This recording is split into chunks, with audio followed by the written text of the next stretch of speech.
Welcome back. I'm Michael Ray. You're listening to thought-provoking talk on Dresser After Dark. Whit Pop Haydn with us. He's the author of Stories of a Street Performer. He's not originally from the 21st century himself, but he's been trapped here with a bunch of maroons from other places, planets, and different times and different places. He's a magician, a comedian, a musician, and a medicine pitchman.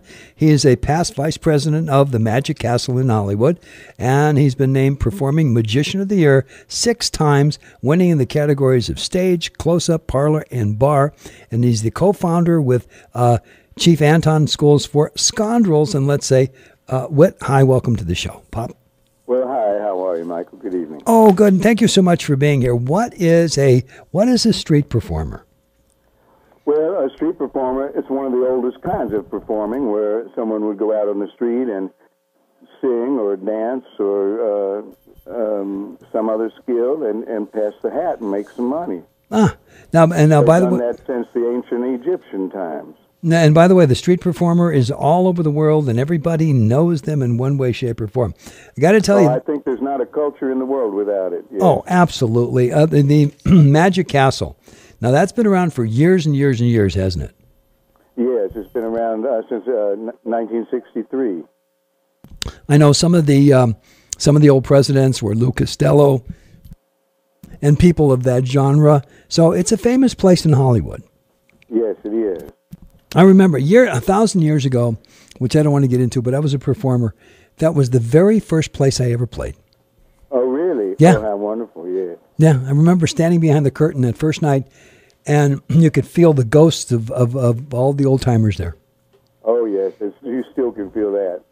Wonderful. What was it that caused you to do and be what you are today? Well, a lot of different things. I started when I was a kid. I was into magic. I started magic when I was about 10 years old, about 9 years old, I guess. I wasted the first 9 years of my life kind of drifting. But at 9, I discovered magic, and I, got very interested in it, and then went on to finish high school and went to college. And that was the time of the Vietnam War and everything, and yeah. I had registered as a conscientious objector to the war at that time, and was the first person ever granted one of those from Pitt County, North Carolina. And I was sent up to New York to do alternative service, to work in a hospital.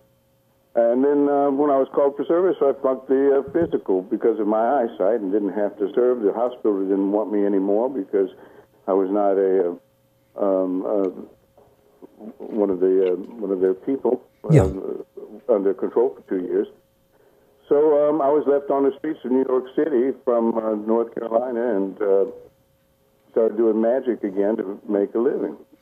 Now, by the way, Pop, when you were in the UK, is magic in Europe different than magic here?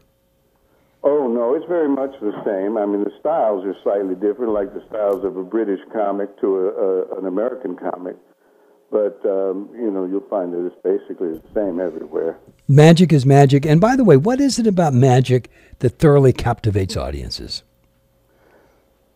Well, I think that magic is one of those things that generates creative thinking. The magician is an expert at shutting down the deductive mind. You cannot solve a magic trick deductively. You can't figure it out by what you saw, because what you saw, there was some lie in it. One of the premises is a lie. So the conclusion is always going to come up wrong. The only way to figure out how to do a magic trick is to invent the trick yourself. You have to imagine, now how would somebody go about making me think I saw what I just saw? And you have to come up with different ways to do it until you find one that fits. You know, there's something interesting with magic. If you think about this, which I hadn't until just now, when you're dealing with magic, you're dealing with something that was there from the very beginning of civilization and has come all the way through. Think about everything else that has come, it's gone, it's whatever. But magic has stayed constant, hasn't it? Yes, it has. Eric Severide said something wonderful at one point. He was a commentator back in the 70s, and he just seen Doug Henning do the magic show on Broadway. And he said, you know, this reminds me of something my father told me when I was young. There's only two kinds of people in the world. There's people that can be had, and there's suckers. Yeah. The only difference between them is that everybody can be had, but a sucker's that individual that'll bet you $50 he can't be had. Yeah. No, and I got it loud and clear. Yeah. And he said, and I think maybe that's why these magicians are here around amongst us, to remind us we can all be had, so hopefully we won't become suckers. Now, by the way, let me ask you this. What caused you to write the book? Well, I wrote the book mainly for other magicians originally. It was a lecture I did at the Magic Castle on what a performer of any kind, a speaker, anybody that gets in front of an audience can learn from the experiences of working on the street, the things that I learned from my experiences. So the book was mainly just a series of stories I told about the people I had met and the things I had learned that have stood me in good stead since. Sure. Now, without being a magician, as an average guy in the average world, what do we learn from the book? What do we take away? Well, I think there's different things you can learn from it. I mean, basically, it's an interesting story. It's a story of an experience that most people don't have. I traveled around Europe, and I traveled in, I lived in New York and D.C. and other large cities and made my living doing magic on the streets. It was like a magic carpet. I traveled all over the world where I just could start on a street corner and start making money, and by the end of the evening, I'd have enough money for some place to stay and food to eat. And yeah. It was like a magic carpet. The fun stuff. It's an interesting story, but also I think in there, too, is some stuff about the decisions I made and that's what I learned about life, and I think those kind of things are important.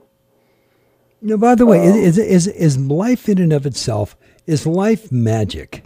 And when I say that, all of the things you put together to create the illusions, isn't life in and of itself like magic? And if you got a handle on magic, you might be able to get a handle on life. Well, I think it probably works the other way better, but yeah, I think magic does. It reveals something about the human condition. Otherwise, it wouldn't be interesting. No, absolutely. There is no fraud in nature. But a magic trick, when I make a coin disappear from my 2-year-old granddaughter, when she was 2, she was astounded. And then I would do it again, and she was astounded. Then she made me do it again and again and again until finally she caught the coin was in my other hand. And she laughed and laughed. Well, I think that's really what the magic experience is supposed to be like. It's called bring a little bit of joy, a little bit of comfort in somebody's life. And she learned something. She learned you can't trust any nice-looking old granddaddy. He might be trying to cheat you. That's all right. Yeah. Which cup is the pea under, right? But when exactly. Yeah. But when one of my favorite games. Now, where did you learn? What caused you to want to learn this in the beginning? Because magic does not just come naturally. No, magic is something you learn. It was actually, it's a funny thing, it was a missionary. My father was a minister, an Episcopal minister in Tennessee, and we had a missionary friend of ours stayed with us who had been working in Argentina. And he and his wife dressed up in gaucho costumes for us, to entertain us, to show us what the costumes were like. And he had put a mustache on with spirit gum.